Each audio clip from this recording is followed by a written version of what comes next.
Sir Naresh గారు, hi sir. Hi sir. Teaser చాలా బాగుంది సార్. థ్యాంక్ యూ అండి. మొన్నటిదాకా మిమ్మల్ని సీరియస్గా చూసినట్టు మళ్ళీ ఎంటర్టైన్మెంట్తో మళ్ళీ అల్లరిస్తున్నారు. చాలా బాగుంది. థ్యాంక్ యూ అండి. ఈ టీజర్లో ఒక చిన్న డైలాగ్ ఉంది, కత్తందుకో జానకి అనేసి. అదో మన కృష్ణరాజు గారు చాలా సీరియస్గా చెప్పిన డైలాగ్ ఇందులో మీరు కామెడీగా పెట్టేశారు. ఫ్యాన్స్ ఏమైనా హట్ అవుతారేమో. లేదండి, అది అంటే అది బాగా పాపులర్ డైలాగ్ అండి. అండ్ అది ఆయన చాలా అంటే మీకు వెన్నెల కిషోర్ గారు చాలా సీరియస్గానే చెప్పాడు. మీకు వెన్నెల కిషోర్ చెప్పాడు కాబట్టి కామెడీ అనిపించింది అంతే. ఎందుకంటే ఈ మధ్య కొన్ని డైలాగ్స్ కొద్దిగా హట్ అవుతున్నట్టు లాస్ట్ వీక్లో కూడా చూసాం మనం. అవును. సో అందుకనే అడుగుతున్నాను. లేదండి, ఇట్స్ నాట్ దీని గురించి కాదండి. ఇది ఎవరిని కించపరచాలని ఉద్దేశపూర్వకంగా అలా చేసింది కాదండి. It's more like for fun purpose అండి, అంతే. అంతేండి. నరేష్ మీరు అలాంటి అయితే మీరు ఇన్స్టాగ్రామ్లో బోల్డ్ చూస్తుంటారు, ఇంకా దారుణంగా ఉంటాయి. నరేష్ గారు హాయ్ సార్. హాయ్ అండి. హాయ్ అండి. అయినా సరే. సార్ చాలా కాలం తర్వాత your back to me home ground అనమాట. అవునండి. సార్ అంటే మీరు చేయలేని కామెడీ సినిమాలు ఎవరో చేసి ఉండరు, బట్ చాలా ఇయర్స్ తర్వాత చేస్తే ఈ గ్యాప్లో కామెడీ అనేది చాలా ఎవాల్వ్ అయింది.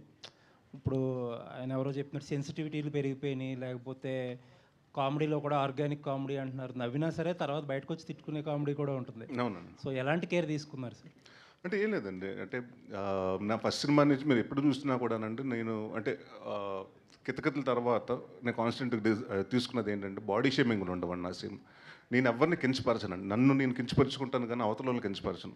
సో ఈ సినిమాలో అలాంటి ఏమీ లేదండి. ఇతను హీరో అవ్వాలనుకుంటున్నాడు కాబట్టి సినిమా రెఫరెన్స్లు ఉంటాయండి డెఫినెట్గా, అక్కడ ఇక్కడ 1-2 రెఫరెన్స్లు ఉంటాయి కానండి. బట్ అది మీరు సినిమాగా చూసినప్పుడు కనెక్ట్ అవుతారు కానండి. అంటే మీరు డిఫరెంట్ అంటే అదే నేను కట్ చేసి పక్కన పెడితే మీరు చూస్తే ఒక ఎపిసోడ్గా చూస్తే దాన్ని మీరు భూతద్దంలో పెడితే చాలా దొరుకుతాయండి.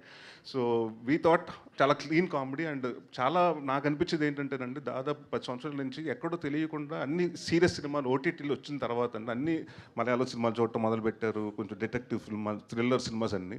కామెడీ సినిమాకి ఎక్కడో తగ్గిందండి. ఆడియన్స్ కూడా ఏమైపోయారంటే వెయిటింగ్ అండి. అంటే చాలామంది ఫ్యామిలీస్ తోటి మీరు కత్తులతోటి రక్తాలు అంటే అలాంటి హెడ్లు చంపేసుకుని అలాంటి చూడలేరండి, పిల్లల్ని తీసుకెళ్ళి చూడలేరు.